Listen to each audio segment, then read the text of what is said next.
F1资讯早知道，在西班牙大奖赛前夕，塞恩斯回应下一份合同的签约。我不想谈论我的合同谈判策略，但我喜欢在赛季初就知道明年的去处，因为我在雷诺有过不好的经历。他根本不适合我，合同不一定在今年，但至少要在明年年初得到确认。关于媒体谈论转投奥迪的传闻，我认为不会对我产生影响。我在 F1已经待了8年，每年这个时候都会有这样那样的谣言，这是一个愚蠢的时节。点完赞，了解梅奔在巴塞罗那的进展。Well, we certainly will settle back and look at what the Monaco upgrade package has brought us at a more normal track. But we will also push on in parallel with a whole bunch more things. So there will be a little bit we're bringing to Barcelona and many more things in the races that follow. We can't afford just to do everything sequentially. Although there's a sort of academic purity to that, it's just too slow a way of going ahead. So the upgrades will keep coming. Hopefully a decent package to build upon with what we put on the track in Monaco, and then we just step forward from here up to the summer break and beyond. 加泰福尼亚赛道移除减速弯后，车手和车队一致认为4个高速右弯将对左前轮带来额外的压力。勒克莱尔表示，左前轮会为整场比赛而哭泣，这对每个人来说都是一样的。这是一个很大的调整，特别是调教方面，需要尽可能的照顾左前轮。我希望通过我们带来的新套件为轮胎管理提供帮助，这是整个周末最重要的事情。所有车手在1练和2练期间需要测试2套能够承受更高负载的强化轮胎，这种轮胎在英国大奖赛正式投入使用。在正赛结束之后，梅奔和法拉利将参与为期2天的倍耐力轮胎测试，届时梅奔后备车手米克舒马赫将获得首次驾驶 W14的机会。米克既幸运又不幸，他又躺枪了。在拉尔夫与马尔科就舒马赫姓氏的争论中，马尔科做出回应：我对舒马赫这个姓氏没有意见，对我来说迈克尔是最伟大的，我也经常和拉尔夫交谈，但有一件事我很困惑，我们的车手应该基于表现，与营销无关。红牛在2021年疯狂挖梅奔的墙角，尤其是引擎部门。时隔2年，法拉利和中油集团对红牛的技术人员求贤若渴。在围场人才流动中，预算帽确实发挥了一定作用，因为竞争对手甚至是其他赛事的车队都可以从顶级车队的技术团队中挖人，并提供更高的薪酬，而红牛车队的高薪职位已被技术团队的核心人员占据。马尔科透露出了无奈，预算帽是一个大问题，有时候其他车队提供的年薪甚至是我们目前支付给技术人员的2倍。我们团队的凝聚力来源于共同的激情，拥有维斯塔潘这样的车手很有帮助，这种感染力促使团队中的每个人都希望继续为一支冠军车队效力。马尔科在聊到 RB19 的底板曝光，我们不喜欢这种情况，底板非常重要，但它必须与前翼和车尾一起工作，这些东西的组合比仅仅是底板要复杂得多，抄袭起来没那么容易。梅奔的车在空中停留的时间甚至更长，不过我认为人们对我们的底板更感兴趣。 Hauled up high in the sky by the Monaco cranes, and everyone can peer up and take a look at the parts of the car that we don't normally see. Well, certainly it always attracts a lot of interest. There's a lot of scurrying around with team cameramen, not just to rely on the TV pictures, which are low resolution and not good enough grade. Photographers are positioned at strategic parts of the track where there's a likelihood that the cranes will be brought into play, and they're clicking away furiously, and then our inboxes subsequently fill with the high-res images of other cars. Sadly, our own car had its trip into the heavens this weekend, and there'll be plenty of photos in our competitors' inboxes from that. But yes, we got a nice clutch of Red Bull imagery, and that's always a good thing for our aerodynamicists to pore over and see if we can pick out details that will be of interest to us in our ongoing test program.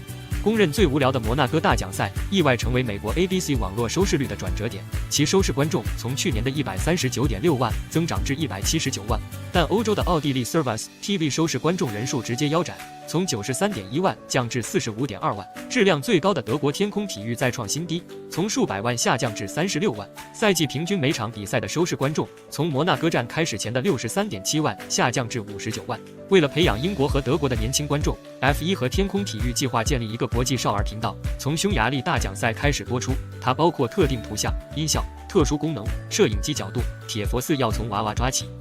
维斯塔潘和奥康以 9.8 高分登顶摩纳哥站车手实力排行榜，阿隆索取得 9.2 分，持续领跑赛季平均实力排行榜。奥康是新晋榜单的车手。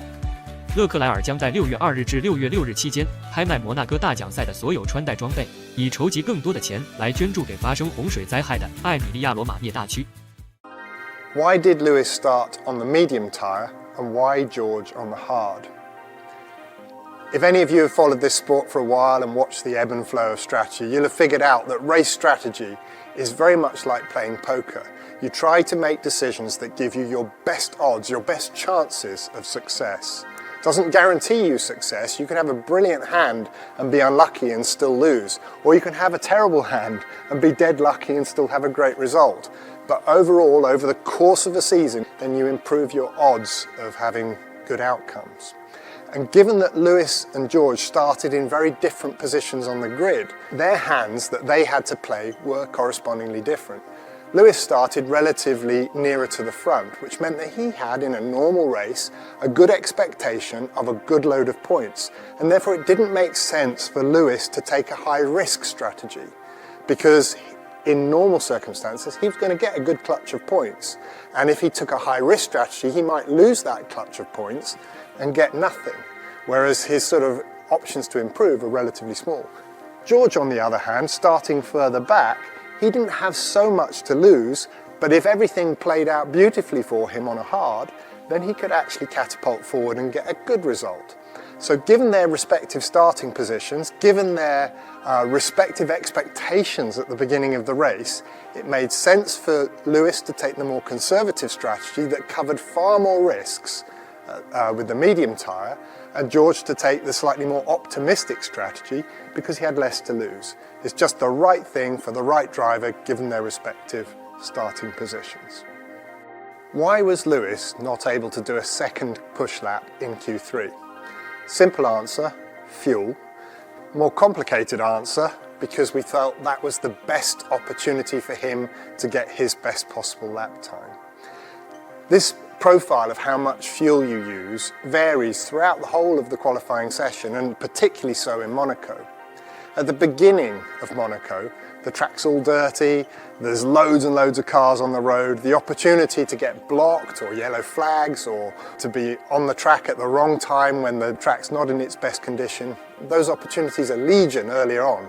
So at the beginning of qualifying, we had the car with loads of fuel in it and we ran the whole session, lap after lap after lap, just waiting for the opportunity to put in a nice solid lap time and get through to the later stages of qualifying.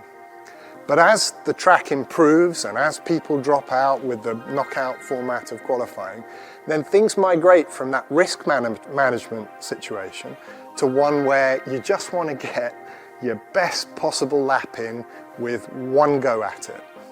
The tyres, as the track progresses, the tyres become very, very clearly good for just one lap. If you know that, then you might as well only put one lap of fuel in the car, and the car is then quicker because it's not carrying the weight of the sort of insurance fuel that you've put in for a second flying lap. So by the time we got to Q3 and the track settled down, Lewis settled down, that was just the best way to get a good lap time out of the car. Put one fuel lap in there and go for it. And he did a nice lap with it. Why in the race was George asking to invert the cars? Well, this was really very much to do with the fact that George had incurred a 5-second penalty during that sort of mad scramble as the cars all got onto the intermediate tyres during the rain. And George had had a minor incident for which he was penalised by 5 seconds. At the time, in the immediate aftermath of that, his most immediate pursuer was Leclerc. And there were some laps in which Leclerc was starting to look threatening, like he could close up within that 5-second gap and therefore take points off the team. And this was George's request. If we had swapped the cars over, then Lewis maintained a buffer between George and the pursuing Leclerc, then it would have increased the chances that Leclerc could not have got within the 5 seconds necessary for him to overhaul George once the penalty was applied. This was very much a hypothetical request from George. I think he knew when he asked that this was going to be a very difficult thing to execute. And in any case, it was rendered moot pretty rapidly because it was pretty obvious that George had the pace to put gap between him and Leclerc in any case. So within a lap or two of that request being made, it was fairly clear that there was no meaningful threat from behind, and we proceeded in the normal order to the flag. Did the rain, and indeed the intensity of the rain, catch everyone by surprise, or was it anticipated? The answer to that is yes and no. We all the teams, knew that rain was a real possibility. In fact, most of us had concluded that rain was going to come during the race, but exactly when and how hard, those were very much open questions.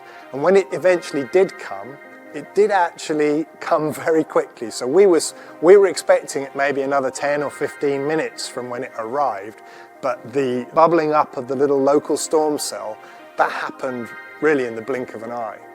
But what made it particularly tricky was not its sort of sudden arrival, but the manner in which it propagated afterwards, because there were several laps where it really was very wet in one part of the circuit, but bone dry in the other.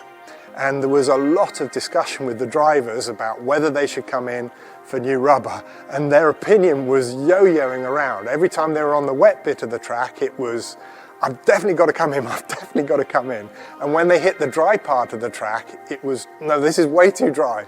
And the whole debate was, is it going to get worse? Or is this the worst, have we already seen the worst of it? Because if we'd already seen the worst of it, it was better to fight on with dry tyres. If not, then definitely right thing to do to come in and change tyres. And us, I think, getting the timing about right, coming in at pretty much the best moment where it had become clear that it was no longer sustainable to drive round on half wet, half dry on dry tyres, and we ducked in the pits at pretty much the optimal moment. Our grid positions at the end of the race really improved as a result of that well-timed decision by the team and really brilliantly executed driving